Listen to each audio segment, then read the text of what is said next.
నేను తరచుగా మాట్లాడుతున్న టాపిక్స్‌లో లైఫ్ స్టైల్ డిసీజెస్. వీటిల్లో ఎక్కువ శాతం బ్లడ్ ప్రెషర్ గురించి, డయాబెటిస్ గురించి మాట్లాడుతూ ఉంటాను. అయితే వీటిల్ని ఉద్దేశించి మాట్లాడుతున్నప్పుడు కంపల్సరీ మనము ఈ కొలెస్ట్రాల్ గురించి మాట్లాడాలి. అయితే సైంటిఫిక్‌గా మాట్లాడినప్పుడు లిపిడ్ ప్రొఫైల్ అంటాం. ఈ లిపిడ్ ప్రొఫైల్ అంటే దాంట్లో ఒక భాగం కొలెస్ట్రాల్. సో, టోటల్ కొలెస్ట్రాల్ ఒక భాగం, హెచ్‌డిఎల్ కొలెస్ట్రాల్ అనే మంచి కొలెస్ట్రాల్ ఒక భాగం. తర్వాత ఎల్‌డిఎల్ కొలెస్ట్రాల్ ఏదైతే మనకి చాలా ఇంపార్టెంట్‌గా గుండెకి సంబంధించింది, బ్రెయిన్‌కి సంబంధించిన వ్యాధులు పుట్టిస్తదో ఈ ఎల్‌డిఎల్ కొలెస్ట్రాల్. అలాగే షుగర్‌కి సంబంధించిన కొలెస్ట్రాల్ ట్రైగ్లిజరైడ్స్. ఇలా వివిధ రకాలుగా ఈ లిపిడ్ ప్రొఫైల్ అనేది మేము అనలైజ్ చేస్తూ ఉంటాం. వీటిలో ముఖ్యంగా మా ప్రాక్టీస్‌లో మేము గమనించేది ఈ total cholesterol, triglycerides, LDL cholesterol వీటి రేషియోస్. అయితే తరచుగా మనము ఈ కొలెస్ట్రాల్‌కి సంబంధించిన వ్యాధులను ఎక్కువగా చూస్తుంటాం.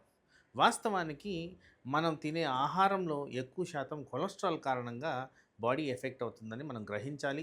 వాటి కారణంగానే ఈ బ్రెయిన్ అటాక్, హార్ట్ అటాక్ జరగడం కూడా ఈ మధ్య కాలంలో లైమ్‌లైట్‌లోకి వచ్చిన కండిషన్ ఫ్యాటీ లివర్ డిసీజ్. ఇది కూడా కొలెస్ట్రాల్‌కి సంబంధించిన వ్యాధే.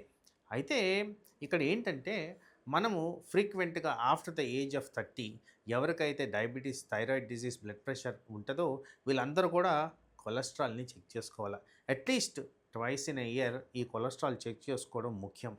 అయితే మళ్ళీ చాలా మటుకు నేను గమనించింది ఏంటంటే ప్రాక్టీస్‌లో కొలెస్ట్రాల్ చెక్ చేసినా గానీ స్వతహాగా నిర్ణయం చేసుకొని ఈ కొలెస్ట్రాల్ నార్మలా, అబ్నార్మలా కూడా రికగ్నైజ్ కాకుండా దాన్ని చూపించకుండా అంటే డాక్టర్‌లకి చూపించకుండా ఎత్తిపెట్టుకోవడం కూడా గమనించాను.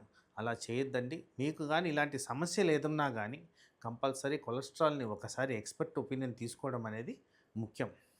సహజంగా ఇప్పుడు నేను చెప్పిన డిఫరెంట్ టైప్స్ ఆఫ్ కొలెస్ట్రాల్‌లో ఈ టోటల్ కొలెస్ట్రాల్ అనేది వ్యాధిని బట్టి ఇన్ జనరల్ ఇట్లాంటి కండిషన్స్ డయాబెటిస్, హైపర్‌టెన్షన్, థైరాయిడ్ ఇలాంటి డిసీజెస్ ఎవరికైనా ఉంటే ఇది 150 అండ్ లెస్ ఉండడం ముఖ్యం.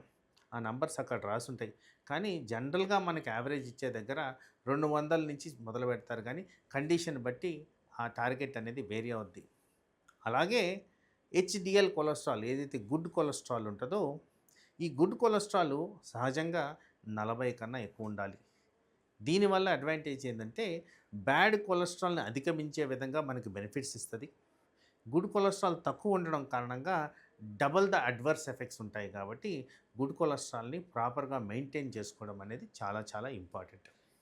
అలాగే LDL cholesterol low density lipoprotein cholesterol అనేది చాలా ఇంపార్టెంట్‌గా ఎవరికైతే స్ట్రోక్ వస్తదో వాళ్ళలో మనం గ్రహించాల్సిన అవసరం ఉంటది. కండిషన్ బట్టి సహజంగా 100 కన్నా తక్కువ ఉండాలంటాం. కానీ కండిషన్ బట్టి అది 55 వరకు కూడా టార్గెట్‌గా మెయింటైన్ చేయడం మేము జనరల్‌గా కన్సిడర్ చేస్తూ ఉంటాం. అలాగే ట్రైగ్లిజరైడ్స్. ఈ ట్రైగ్లిజరైడ్స్ కూడా చాలా ఇంపార్టెంట్. షుగర్‌కి చాలా దగ్గర సంబంధం.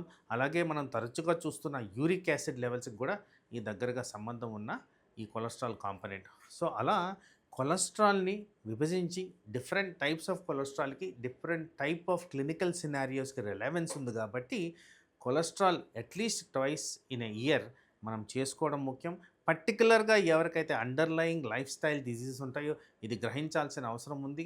తర్వాత ఇప్పుడున్న మారుతున్న తరుణంలో ఎక్కడైతే మనము western adaptation of lifestyle తీసుకుంటున్నామో, ఎక్కడైతే western adaptation of food habits తీసుకుంటున్నామో, ఎక్కడైతే కన్జంప్షన్ ఆఫ్ ప్రాసెస్డ్ ఫుడ్ ఎక్కువగా ఉంటుందో, వీటిలో అధికంగా ఉన్న సాల్ట్, షుగర్, మైదా, క్యాలరీస్ ఇలాంటివన్నీ కూడా కాంపోనెంట్స్‌కి దారితీస్తుంది అబ్నార్మల్ బ్యాడ్ కొలెస్ట్రాల్. తరచుగా మనం తింటున్న స్నాకింగ్ ఏవైతే ఈవినింగ్ వేడివేడిగా తినాలనుకుంటుంటామో బజ్జీలు, బోండాలు, చాట్స్ వీటిలన్నిటిలో వాడే ఆయిల్ రిపీటెడ్‌గా బాయిల్ చేసి వాడుతున్నారు కాబట్టి ఈ ఆయిల్ తత్వము పాయిజనస్‌గా మారేదానికి ఛాన్స్ ఉంది కాబట్టి వీటికి సైంటిఫిక్ ఎవిడెన్సెస్ ఉన్నాయి కాబట్టి ఈ హైడ్రోకార్బన్స్‌గా మారే ఈ ఆయిల్ తత్వాన్ని వల్ల క్యాన్సర్ కూడా వచ్చే ఛాన్సెస్ ఉంటాయి కాబట్టి మనం కంపల్సరీగా కొలెస్ట్రాల్‌ని రెగ్యులేటెడ్ ఫ్యాషన్‌లో చెక్ చేసుకోవడం, అవసరమైన చేట మందులు వేసుకోవడం, ఎగ్జిస్టింగ్ కండిషన్స్‌కి మీ డాక్టర్ ఎక్స్‌పర్ట్ ఎవరు చెప్పినా ఆ టార్గెట్ లెవెల్‌కి మెయింటైన్ చేయడం అనేది చాలా చాలా ఇంపార్టెంట్. అలా కొలెస్ట్రాల్‌ని రెగ్యులేట్ చేసిన దానివల్ల మనకి జీవితకాలంలో అనర్థాలు కాకుండా కాపాడుకోవచ్చు. Home cooked food number 1. Number 2, vegetable sources ఉన్న ఆయిల్స్ వల్ల మనకి హెల్తీ బెనిఫిట్స్ ఎక్కువగా ఉంటాయి. నంబర్ 3, రిపీటెడ్ యూసేజ్ ఆఫ్ ఆయిల్‌ని అవాయిడ్ చేయడం. నంబర్ 4, ప్రాసెస్డ్ ఫుడ్ ఏదైతే మనం బేకరీ ఫుడ్స్ ఉంటాయో ఇలాంటివి అవాయిడ్ చేసిన దానివల్ల మనకి ఈ కొలెస్ట్రాల్ మీద హెల్తీ బెనిఫిట్స్ ఉండేదానికి ఛాన్స్ ఉంది. తర్వాత అదే కాకుండా మనము కన్జ్యూమ్ చేస్తున్న ఫుడ్సే కాకుండా బర్న్ చేయడం కూడా ఇంపార్టెంట్. అంటే ఇప్పుడు మ్యాంగో సీజన్ జరుగుతుంది. అధికంగా మ్యాంగోస్ తిన్నా గానీ మీ అందరికీ తెలియని విషయం ఏంటంటే దాని ద్వారా కొలెస్ట్రాల్ తయారయ్యేదానికి ఛాన్స్ ఉంది.